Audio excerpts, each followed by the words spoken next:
It's been 10 years since I last bought store-bought panettone.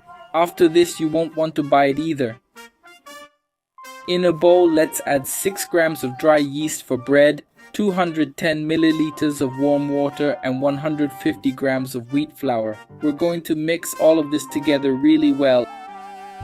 It will look like this. Let's let our sponge rest for 30 minutes. After resting, we're now going to add 50 grams of egg yolk, roughly 3 yolks, 15 grams of powdered milk, 125 grams of sugar, 120 grams of butter or margarine. For the panettone flavoring, I'm going to use orange zest, about 2 tablespoons.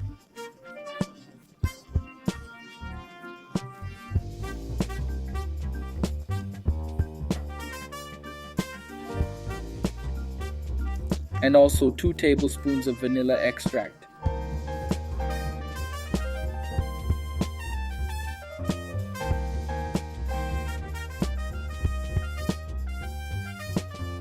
Now we're going to add 350 grams of all-purpose flour. And now guys, we just need to mix all of this together really well.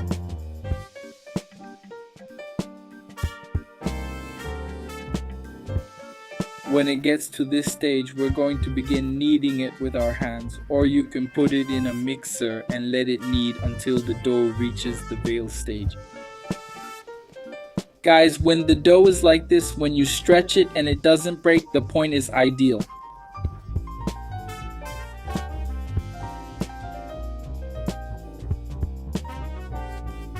Once that's done, cover it up and let it rest for another 30 minutes. After that time, let's take some of the air out of this dough. On a countertop, let's grease it up here with a little oil. Spread this oil really well and then let's add our dough. Now just roll this dough out all over the countertop and then we'll add 300 grams of chocolate chips. Everyone, it's better to use milk chocolate chips. Now we're going to start closing up and mixing all of this dough with chocolate.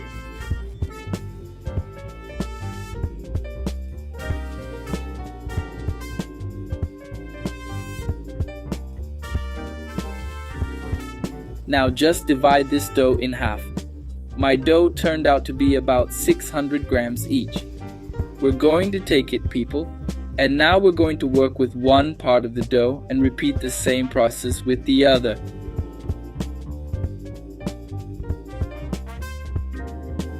Once that's done, just transfer the dough to the panettone mold.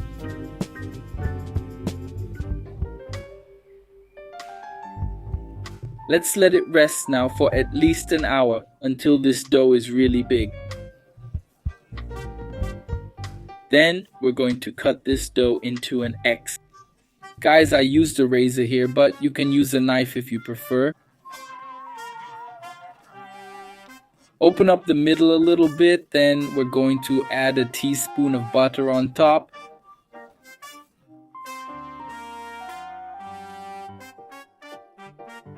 And now guys, just put it in the oven at 180 degrees and leave it for 30 minutes.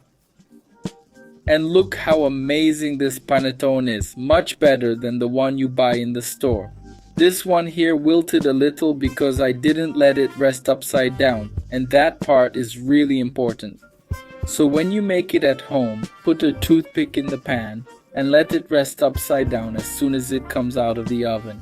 And guys, I hope you enjoyed this recipe from the poor guy in the kitchen. Give me a big hug. See you next time, and thanks.